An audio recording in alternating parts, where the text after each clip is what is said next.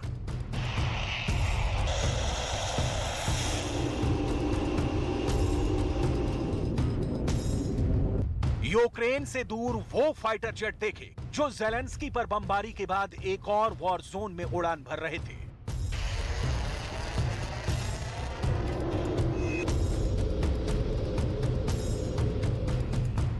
यहां Russian air force का Sukhoi 24 भी युद्धाभ्यास में शामिल रहा।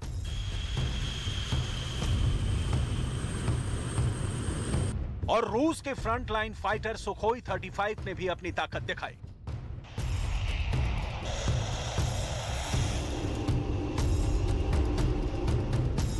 दुनिया सवाल पूछने लगी कि रूस के ये फाइटर बॉम्बर आखिर सीरिया में फिर इतने सक्रिय क्यों हो गए हैं और वो किस लिए इतनी बड़ी तादाद में ऑपरेट कर रहे हैं, क्योंकि यूक्रेन युद्ध के बीच रूस की एयरफोर्स का कहीं और पहुंचना बड़ी खबर बनना ही था।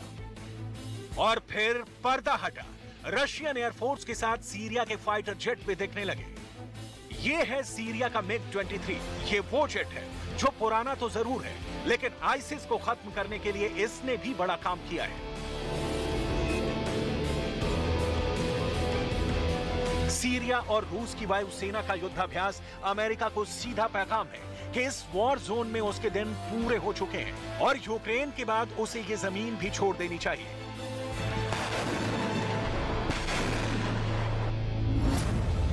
इस ज्वाइंट ड्रिल में रूस की तरफ से 2 तरह के एयरक्राफ्ट शामिल हुए, पहला सुखोई 24 और दूसरा सुखोई 35, जबकि सीरिया की तरफ से मिग 23 और मिग 29 फाइटर जेट एक्सरसाइज में शामिल हुए। ये सभी रूस में बने जहाज हैं और सीरिया विमानों के अलावा ज्यादातर हथियार रूस के ही इस्तेमाल करता है। इस युद्धाभ्यास में रूस के फाइटर जेट्स ने सीरिया के लड़ाकू विमानों को कवर देने की प्रैक्टिस की। दोनों तरफ के विमानों ने रात में भी जंग लड़ने के तरीके आजमाए। रशियन एयरफोर्स और सीरिया की वायुसेना का एक साथ आना नया नहीं, लेकिन इस बार इनकी ज्वाइंट फ्लाइट्स की टाइमिंग मायने रखती है। हाल में इजराइल की तरफ से सीरिया के फौजी ठिकानों पर हमले बढ़े हैं और ऐसे में पुतिन का यहां अपने फाइटर बॉम्बर भेजना बड़ी बात कही जाएगी। पुतिन अमेरिका को भी बताना चाहते हैं कि दुनिया में यूक्रेन ही एक वॉर जोन नहीं है। पुतिन ये भी बताना चाहते हैं कि उनकी रेंज अनलिमिटेड है और उनके दायरे को छोटा ना समझा जाए, क्योंकि पुतिन ने साफ साफ दिखाने की कोशिश की है कि उनकी रेंज यूक्रेन के बाहर सीरिया तक है। पुतिन बताना चाहते हैं कि यूक्रेन से आगे भी जरूरत पड़ी तो उनकी एयरफोर्स बमबारी के लिए तैयार रहेगी। वो दुनिया में कहीं भी किसी से भी निपटने के लिए तैयार है, चाहे वो नेटो हो, अमेरिका हो या फिर अमेरिका के दोस्त हो। हालांकि पुतिन का सीरिया में दखल एक और जरूरत भी साबित करता है जो पूरी नहीं हो रही। यूक्रेन में चल रही जंग में रूस को और मिलिशिया चाहिए जो उनको सीरिया से मिल सकते हैं, लेकिन सीरिया से रिपोर्ट आई है कि पुतिन को यहां से किराए वाले लड़ाके नहीं मिल रहे। सीरिया में पुतिन ने फौजी जुटाने की कोशिश की लेकिन कुछ काम नहीं आया। रूस ने सीरिया के लड़ाकों को लड़ने के लिए $3000 देने का वादा किया। अगर कोई लड़ाका घायल होता है तो उसे $7000 देने की बात कही और अगर कोई लड़ाका जंग में मारा जाता है तो उसके परिवार को सभी सुविधाएं देने के साथ $15000 का बीमा भी कराने का वादा किया। इसके बाद दावा किया गया कि 40000 लड़ाकों ने नाम रजिस्टर भी करवाया, लेकिन इसकी कोई पुष्टि नहीं की जा सकती। कुल मिलाकर यूक्रेन में चल रहे युद्ध के साथ दुनिया में एक और वॉर जोन बन सकता है। सीरिया पिछले 1 दशक से इसका प्लेग्राउंड रहा है, क्योंकि रूस के विमानों ने अब एक बार फिर से सीरिया के आसमान में उड़ान भरनी शुरू कर दी है और वो अब अमेरिका की सेना को डराने वाली बमबारी भी कर रहा है।